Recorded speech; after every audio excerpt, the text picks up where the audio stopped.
Hello नमस्कार बच्चों, आप सभी का स्वागत है मेरे YouTube channel Shanti Niketan classes पर। आज हम बात करने वाले हैं कक्षा 6 गणित विषय प्रश्नावली 2 रेखा और कोण।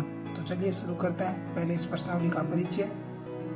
तो परिचय में सबसे पहले आपकी बुक में बिंदु टॉपिक दे रखा है। क्या होता है बिंदु? इसकी कोई लंबाई, चौड़ाई या ऊंचाई नहीं होती है। बिंदु एक सटीक स्थान निर्धारित करता है। जैसे ये बिंदु है ए, ये बिंदु बी, ये बिंदु सी। इन बिंदुओं को हम बिंदु ए, बिंदु बी और बिंदु सी पढ़ा जाता है। हम ऐसे पढ़ते हैं बिंदु ए, बिंदु बी, बिंदु सी।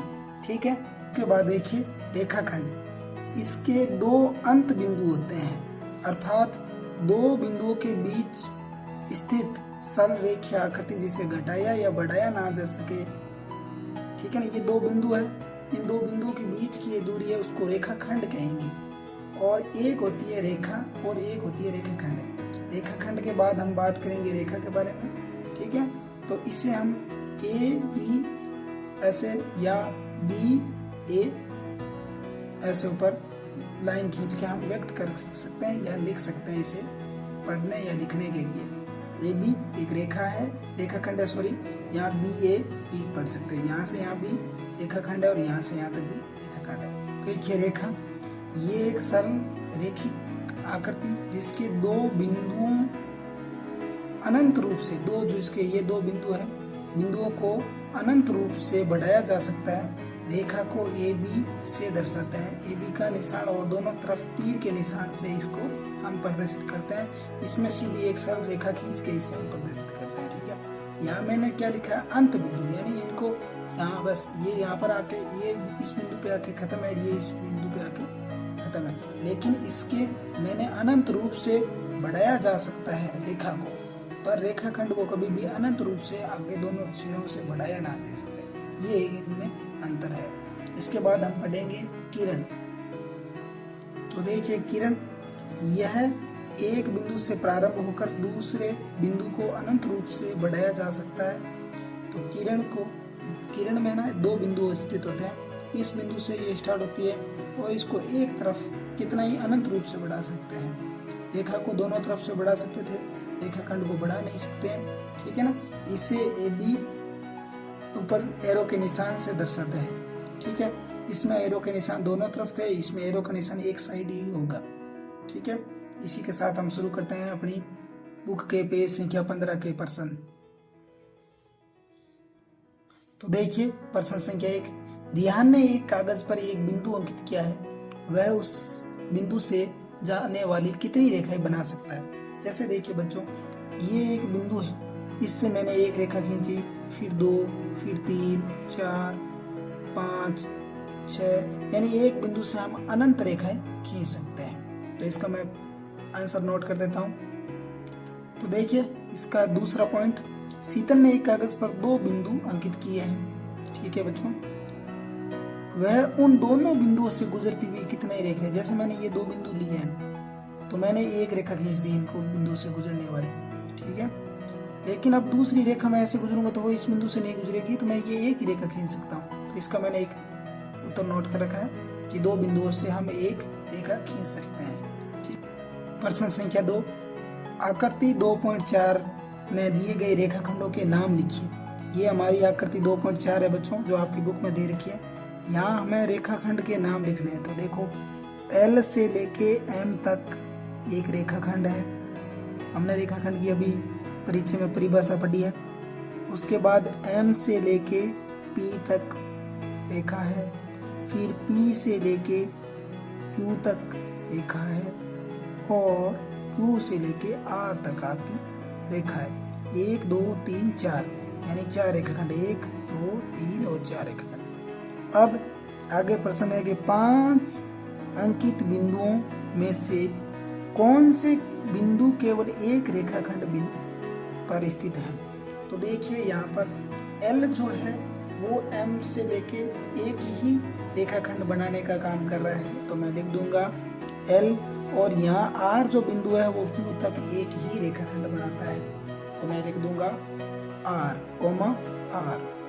ये अपने दो बिंदु है जो एक ही रेखाखंड बनाते हैं। अब दो रेखाखंड बनाने वाले बिंदु कौन कौन से हैं? तो देखिए M जो बिंदु है वो L तक भी बना रहा है रेखाखंड और P तक भी बना रहा है। तो M और एक P M तक बना रहा है और यहाँ Q तक। तो इसके बाद P, उसके बाद देखिए Q जो R तक भी रेखाखंड बना रहा है और P तक भी रेखाखंड बना रहा है। तो ये Q, ये जो बिंदु है वो दो रेखाखंड का बनाने के काम कर रहे हैं। नेक्स्ट प्रश्न संख्या 3, आकृति 2.5 में दी गई किरणों के नाम लिखिए। सिर्फ किरणों के नाम लिखना है तथा T प्रत्येक किरण का प्रारंभिक बिंदु है। ये जो T है ना, ये स्टार्टिंग पॉइंट है। तो T से लेके N तक एक किरण है, फिर T से लेके B तक एक किरण है और T से लेके A तक आपकी एक किरण है। तो इस आकृति में टोटल 3 किरणें हैं। नेक्स्ट प्रश्न बच्चों, प्रश्न संख्या 4 देखिए बच्चों, एक कच्ची या रफ कह सकते हैं आकृति बनाइए और नीचे दिए गए प्रत्येक बिंदु का उपयुक्त नामांकन कीजिए। ठीक है ना। हमें एक रफ आकृति बनानी है जिसमें देखो OP एक रेखा होनी चाहिए। ठीक है ना, दोनों तरफ एरो है और OQ भी एक रेखा होनी चाहिए। ये दोनों रेखाएं O बिंदु पर मिलने चाहिए। ठीक है ना, हमें इसकी कच्ची आकृति बनानी। तो चलो मैं इसे बना के बताता हूँ। तो ये आकृति कुछ इस तरह से बनेगी। नेक्स्ट प्रश्न इसका चौथे का B XY एक किरण और PQ एक रेखा बिंदु M पर प्रतिच्छेद करते हो। तो ये देखो यहाँ पर मैंने इसे प्रारंभिक बिंदु मानकर ये Y तक एक मैंने किरण बनाई है और ये एक P से Q तक मैंने दोनों तरफ एरो लगा के एक रेखा बनाई है। इनको मैंने बिंदु M पर प्रतिच्छेद करते हुए दिखाया गया। ठीक है, इसका नेक्स्ट देखिए चौथे प्रश्न का C, रेखा 1 पर बिंदु E और F स्थित है, बिंदु D स्थित नहीं है। तो ये देखिए मैंने एक रेखा बनाई है जिस पर E और F बिंदु स्थित है, एक दूर D बिंदु बना दिया जो इस रेखा के ऊपर स्थित नहीं है। इसका नेक्स्ट चौथे प्रश्न का D, बिंदु P A B पर स्थित है। ठीक है, अच्छा ये अगर किरण होती ना तो ये मान लो प्रारंभिक बिंदु होता और ये किरण बन गई। AB पर स्थित बिंदु है। अगर ये रेखाखंड होता तो देखो AB रेखाखंड पर P बिंदु स्थित है और ये रेखा है तो भी ये बिंदु P AB पर ही स्थित है। तो इसका नेक्स्ट प्रश्न संख्या 5 देखे बच्चों, आकृति 2.6 निम्नलिखित के नाम बताइए। ठीक है, ये आकृति दे रखी है आपकी बुक में जिसमें ये बिंदु शायद तक मिस प्रिंट की वजह से नोट नहीं किया गया। यहाँ A बिंदु है। ठीक है, हमें 5 बिंदु बताने हैं तो इसके 5 बिंदु लिख देंगे। कोई भी A बिंदु बताने ना, तो B C D और E, ये 5 बिंदु है। ठीक है, हमें एक रेखा बतानी है तो हम एक बड़ी रेखा बता देंगे। रेखा बतानी जिसके दोनों तरफ एरो हो। तो मैं B से D तक एक मैं रेखा बता सकता हूँ। उसके बाद मुझे क्या बतानी है, 4 किरणें बतानी है। 4 किरणें देखो, मैं O से A तक मेरी एक किरण है, फिर O से B तक मेरी एक किरण है, फिर O से C तक मेरी एक किरण हो सकती है, O से E तक भी मेरी एक किरण हो सकती है और D तक, तो मैं D लिख देता हूँ। जैसे हमारे ये A B C D 4 किरणें से 5 मुझे रेखाखंड बताने। रेखाखंड 2 बिंदुओं के बीच की दूरी होती है। तो इसमें हल में कोई 2 बिंदु रेखाखंड के ये 2 बिंदु हो सकते हैं, ये 2 बिंदु हो सकते हैं, ये 2 आपस में बिंदु हो सकते हैं। ठीक है ना, 5 रेखाखंड बताने हैं। तो देखिए E या DE एक रेखाखंड हो सकता है D से E तक, फिर E से O तक एक रेखाखंड हो सकता है। ठीक है ना, रेखा को एक लाइन से दर्शाएंगे। उसके बाद O से B तक एक रेखा हो सकती है, रेखाखंड सॉरी।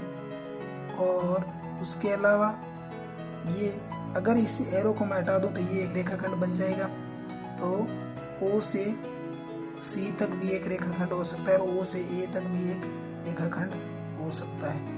ठीक है, नेक्स्ट प्रश्न बच्चों, प्रश्न संख्या 6, आकृति 2.7 में ओ ए एक किरण है, किरण का चिन्ह दे रखा है बच्चों। ठीक है, यह ओ से शुरू होती है और बिंदु ए से गुजरती है, ये बिंदु बी से भी गुजरती है। ठीक है, तो क्या हम इसे ओ बी नाम दे सकते हैं? क्यों? बिल्कुल, इसे हम ओ बी नाम दे सकते हैं। हाँ, इसे हम ओ बी नाम दे सकते हैं, ओ बी किरण नाम दे सकते हैं। ठीक है, यहाँ बी ओ बिंदु है वो स्थिर है। यहाँ देखिए बच्चों, हल, क्या हम ओ ए को यानी ओ से लेके ए तक को वापस ए ओ लिख सकते हैं क्या? नहीं लिख सकते, क्योंकि हमने किरण में हमने ये पढ़ा था कि इसका एक जो प्रारंभिक जो बिंदु होता है वो स्थिर होता है। प्रारंभिक बिंदु जो क्या होता है वो स्थिर होता है। तो नहीं, इसका आंसर क्या हो जाएगा? नहीं, हम ओ एक जो एक किरण है, किरण को ए ओ के रूप में नहीं लिख सकते, नहीं लिख सकते हैं। ठीक है बच्चों।